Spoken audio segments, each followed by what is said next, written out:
जय श्री राधा रानी। श्रोताओं, एक पावन चरित्र है श्री भक्त गोपाल चरवाहे का। पहले ऐसा हुआ करता था कि सबकी गायें एक चरवाहे को ही चराने के लिए दिया जाता था और सब लोग अन्य आदि जो कुछ भी हो उसके घर भिजवा देते थे और गाय छोड़ देते थे। वो ग्वाला ही कहा जाता था। सैकड़ों लोगों की गाय चराता था और उसके घर में अन्य आदि जो आवश्यक सामग्री है भिजवा दी जाती थी। ना तो एक अक्षर वो पढ़ा लिखा था और ना कभी उसने भगवान का नाम या कोई चर्चा सुनी थी। उसका कोई परमार्थ से संबंध ही नहीं था। बस गाय चराते थे, जंगल में रहते थे, पत्नी भोजन पहुंचा देती थी और परिवार चलाने के लिए गांव के लोग कुछ न कुछ दे देते थे, क्योंकि वह सबकी गाय चराते थे। ना तो उनको किसी धर्म का ज्ञान था, न किसी साधना का ज्ञान था। एक दिन देखा कि जंगल में से संतों की एक मंडली जा रही थी। श्री राम जय श्री राम ऐसे कीर्तन करते संत जा रहे थे। पहले संत जन मंडली बना के चला करते थे, नाम कीर्तन, पद कीर्तन। ऐसा सुन उसको बहुत आनंद आया। उसको लगा कि इतने झूम झूम कर संत जन क्या गा रहे हैं। किसी से बात नहीं की। अब तो राम राम राम राम ऐसे करने लगा। देखो, कई बार कहा जाता है कि यदि आप बिना गुरु मंत्र के भी नाम जप करेंगे तो नाम जप आपको गुरु तक पहुंचा देगा, क्योंकि गुरु प्रदत्त नाम भगवान साक्षात्कार कराता है। 50 वर्ष की अवस्था लगभग हो गई थी। कभी कोई तीर्थ याटन, धर्म कार्य, शास्त्र स्वाध्याय, सत्संग कुछ नहीं देखा। कृपा विश्वास अब वो अलौकिक ढंग से नाम में मिठास लगने लगी और नाम कीर्तन करते हुए नाचने लगता। सब लोग उसका उपहास करते। अरे, नरक में भी ठोर नहीं मिलेगी, जिंदगी में कुछ पुण्य नहीं किए हो, ऐसे में लोग बहुत उपहास करने वाले। उसने कहा, हमने तो कभी सोचा ही नहीं कि कुछ होगा, हम तो ऐसे ही गा रहे हैं, पर ये लोग उपहास कर रहे हैं। क्या गलत है ऐसा गाना? उसने कहा कि हम किसी लाभ के लिए, बैकुंठ जाने के लिए जपते हैं, हमें तो अच्छा लगता है। वे गा रहे थे संत जन, तो हम गाने लगे। क्या सही है आप लोग समझते हैं, ये गलत है। तुम मूर्ख हो, तुम्हारी क्या समझ में आएगा, और उपहास करते हैं उसका।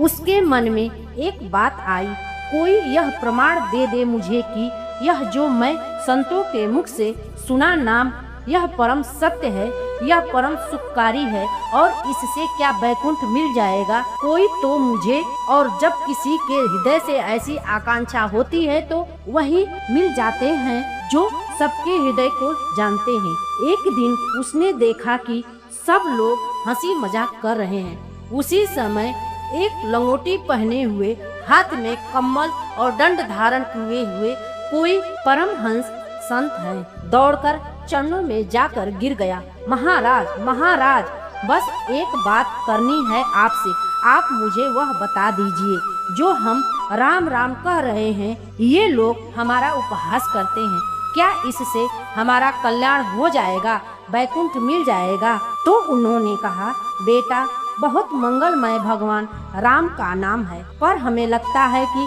तुम्हें गुरुदेव की आवश्यकता है। यदि तुम गुरु कृपा पात्र बन जाओ तो इस उपहास करने वालों की बातें तुम्हारे मन में नहीं लगेगी और निश्चय तुम्हें भगवान साक्षात्कार हो जाएगा। वह पैरों को पकड़ लिया और कहा, महाराज, आप ही गुरु बन जाओ ना हमारे, आप ही हमें मंत्र दे दो। तो उन्होंने कहा, हम तो तीर्थ यात्रा पर हैं, ऐसा हम नहीं कर सकते, पर यदि तुम भगवान से प्रार्थना करोगे तो तुम्हारे कल्याण के लिए सद्गुरु प्राप्त हो जाएंगे।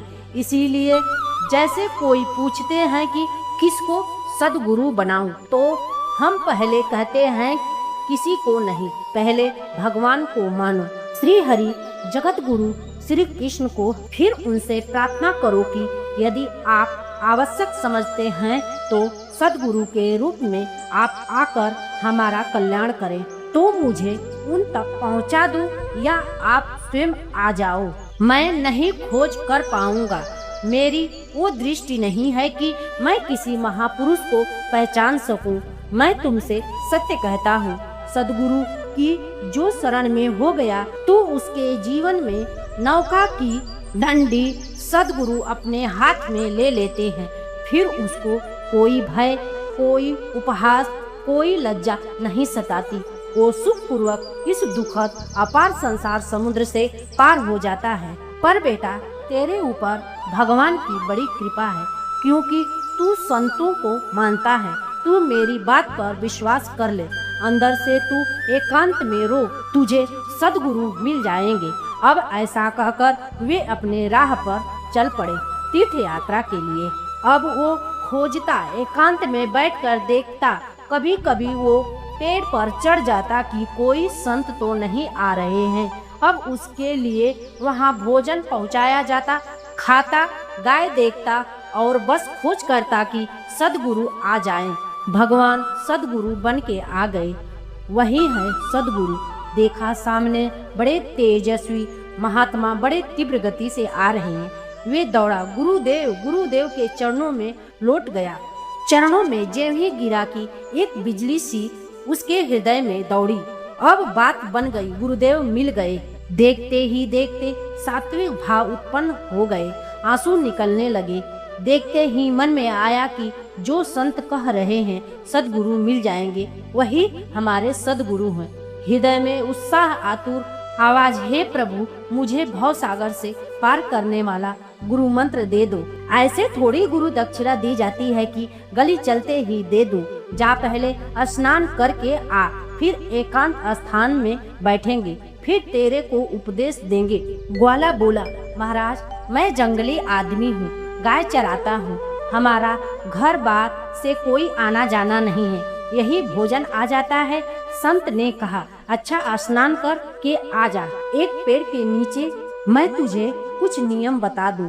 महाराज, गंवार आदमी हूँ, हम ना आपका कोई नियम पालन कर पाएंगे, ना कोई व्रत पालन कर पाएंगे, ना कोई साधना कर पाएंगे। आप देख लो हमारी हालत। 50 वर्ष का हूँ, पढ़ा लिखा बिल्कुल भी नहीं हूँ, कोई धर्म कर्म नहीं जानता हूँ, गाय चराता हूँ, मुझसे बहुत बातें नहीं सधेगी। अगर एक कोई बात बता दो तो प्रण करता हूँ, जिंदगी में प्राण त्याग सकता हूँ, पर एक बार कोई नियम दे दो। हमें बहुत नियम तो नहीं समझ में आएगा, एक कोई बात बता दो कि ऐसे कर ले और मंत्र जपना, तो हम प्राण त्याग सकते हैं, पर आपकी आज्ञा का उल्लंघन नहीं करेंगे, क्योंकि हमारे इतना ज्ञान नहीं है। गोपाल के वचन सुन के बहुत प्रसन्न हुए। संत भगवान, एक नियम तुझे देता हूँ, हमारे आराध्य देव श्री कृष्ण है, गोविंद है। आज से तुम्हारे आराध्य देव गोविंद है। बिना उनको भोग लगाए तुम भोजन नहीं करना, बस यही तुम्हारे नियम है। तुम्हारे पास जो रूखी सूखी रोटी, दूध, छाछ जो भी आवे उनको जरूर भोग लगाना। ग्वाले ने गुरुदेव को प्रणाम किया। चाहे जान चली जाए, बिना उनको भोग लगाए आज के बाद जिभ्या पर कुछ नहीं जाएगा।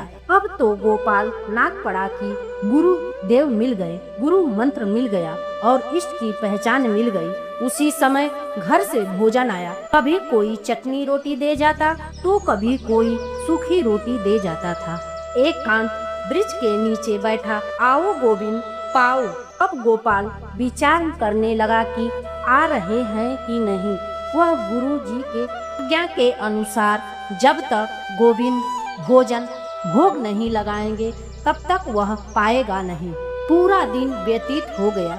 गुरु जी के कहे अनुसार घट घट में विराजमान भगवान तो हैं, कहीं से प्रकट हो जाएंगे तो अंदर मंत्र जपता करता, आओ भगवान पाओ। रात्रि हो गई, प्रभु नहीं आए तो भोजन उठाया, गाय को खिला दिया। दूसरे दिन फिर भोजन आया। एक पत्ता तोड़ा, जल से छिड़काव कर पत्ते पे भोजन रखा।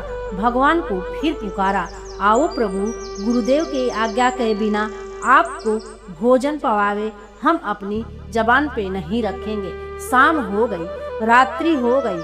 फिर उन्होंने भोजन उठाकर गौ माता को दे दिया। एक तो 50 वर्ष की अवस्था, ऊपर से गौओं के पीछे दौड़ना और भोजन नहीं खाना। शरीर में सामर्थ्य धीरे धीरे कम होने लगा। तीसरा दिन बीता, चौथा दिन बीता, 5वां दिन, 6ठा दिन, 7वां दिन।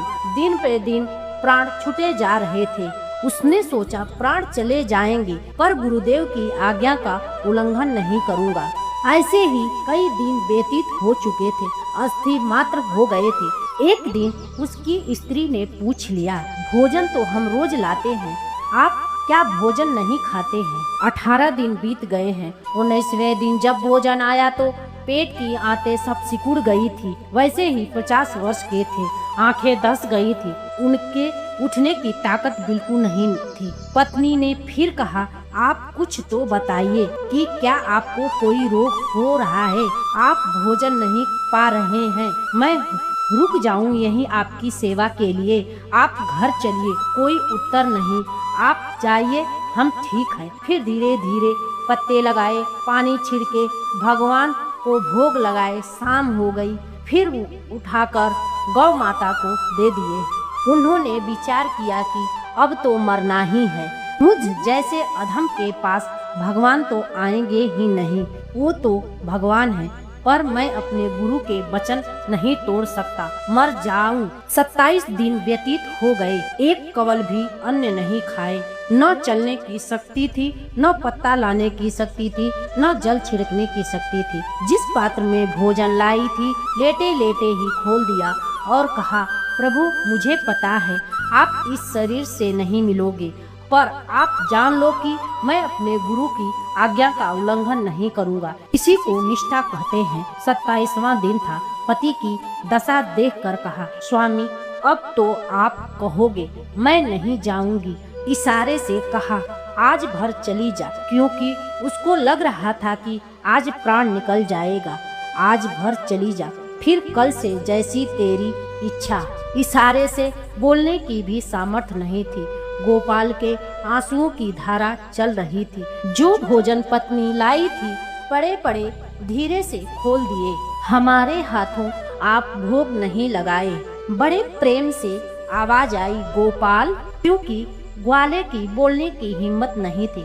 अंदर से प्रार्थना की, गोपाल ओ अमृतमय। गुरुदेव ने कहा था कि उनकी वाणी से अमृत बरसता है। एकदम आँख खुली, देखा वहीं पीताम्बर, वैसे ही मोर मुकुट, वैसे ही मुरली, वैसे ही करधनी, वैसे ही नूपुर, ललित त्रिभंगी। गुरुदेव ने जैसा वर्णन किया था वैसे ही सुंदर रूप गोपाल के सामने प्रभु मुखमंडल की मनोहरता देखकर निहाल हो गया।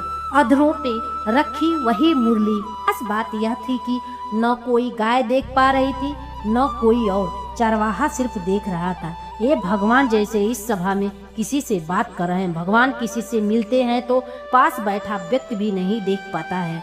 दोस्तों, आज की यह वीडियो आपको कैसी लगी है, कृपया कमेंट बॉक्स में अपना सुझाव अवश्य लिखें। दोस्तों, फिर मिलते हैं एक ऐसी ही अद्भुत कहानी के साथ। तब तक के लिए हमारे चैनल धार्मिक दर्शन टॉक को सब्सक्राइब करें, लाइक करें, शेयर करें। जय श्री कृष्ण।